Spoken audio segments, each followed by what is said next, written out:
Ang buhay ng bawat tao ay puno ng mga pagsubok at hamon.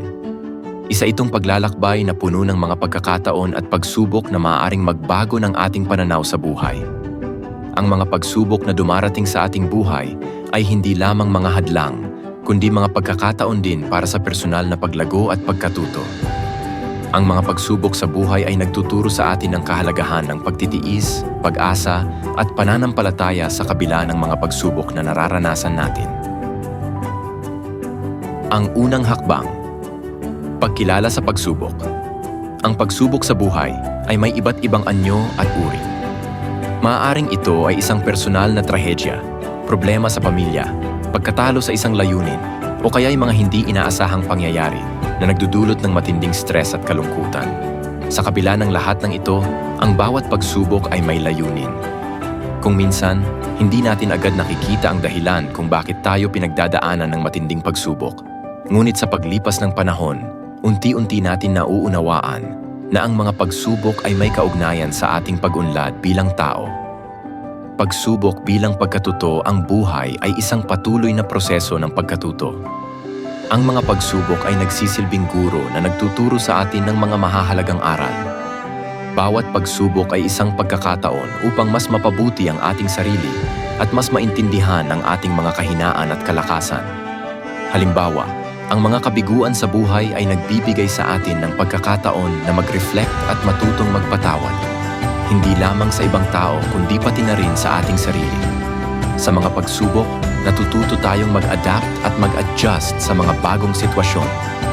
Kung ang buhay ay laging madali, wala tayong magiging pagkakataon na magpalakas ng loob at magpatuloy.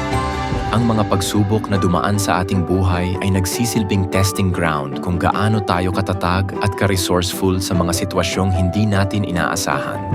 Halimbawa, ang isang tao na nawalan ng trabaho ay hindi lang natututo ng mga bagong kasanayan, kundi nagiging mas maligaya at kontento sa mga simpleng bagay.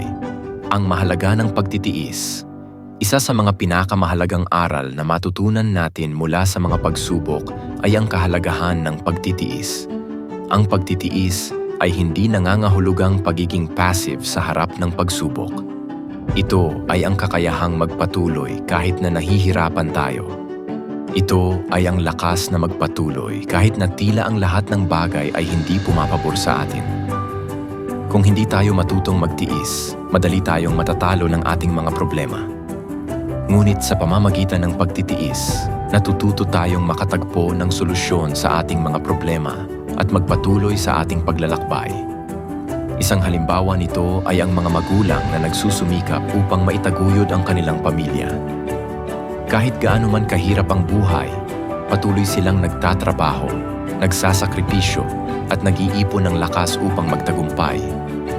Hindi nila pinapayagan na ang mga pagsubok ay maging hadlang sa kanilang mga pangarap.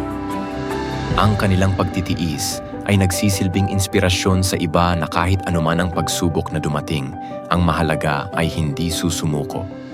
Ang pagkakaroon ng pag-asa at pagtiwala. Sa mga panahon ng pagsubok, isang mahalagang aspeto ng ating buhay, ang pagkakaroon ng pag-asa at pananampalataya.